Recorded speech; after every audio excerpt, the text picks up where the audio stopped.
Baghdad کے بازار میں ایک حلوائی صبح صبح اپنی دکان سجا رہا تھا کہ ایک فقیر آ نکلا تو دکاندار نے کہا، بابا جی آؤ بیٹھو۔ فقیر بیٹھ گیا تو حلوائی نے گرم گرم دودھ فقیر کو پیش کیا۔ فقیر نے دودھ پی کر اللہ تعالیٰ کا شکر ادا کیا اور اس حلوائی کو کہا، بھائی تیرا شکریہ، اور یہ کہہ کر فقیر چل پڑا۔ بازار میں ایک فحشہ عورت اپنے دوست کے ساتھ سیڑھیوں پر بیٹھ کر موسم کا لطف لے رہی تھی۔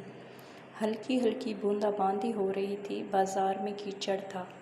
فقیر اپنی موج میں بازار سے گزر رہا تھا کہ فقیر کے چلنے سے ایک چھینٹا اڑا اور فحشہ عورت کے لباس پر گر گیا۔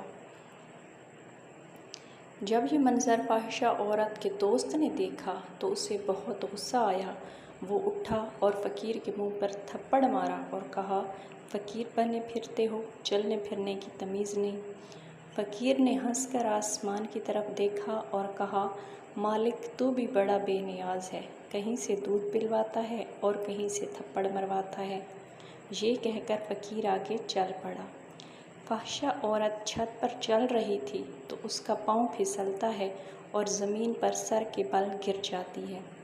اس کو ایسی شدید چوٹ لگتی ہے کہ موقع پر ہی فوت ہو جاتی ہے۔ شور مچ گیا کہ فقیر نے آسمان کی طرف منہ کر کے بد دعا دی تھی، جس کی وجہ سے یہ قیمتی جان چلی گئی۔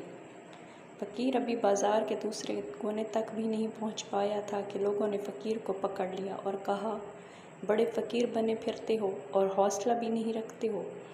فقیر نے کہا کہ کیا ہوا میاں؟ لوگوں نے کہا، تم نے بد دعا دی اور عورت کی جان چلی گئی۔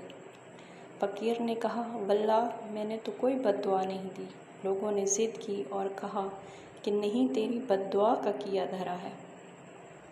جب لوگوں نے ضد کی تو فقیر نے کہا کہ اصل بات پوچھتے ہو تو میں نے کوئی بد دعا نہیں کی، یہ یاروں کی لڑائی ہے۔ لوگوں نے کہا، وہ کیا؟ فقیر نے کہا، جب میں گزر رہا تھا اور میرے پاؤں سے چھینٹا اڑا اور اس عورت کے لباس پر پڑا تو اس کے یار کو غصہ آیا۔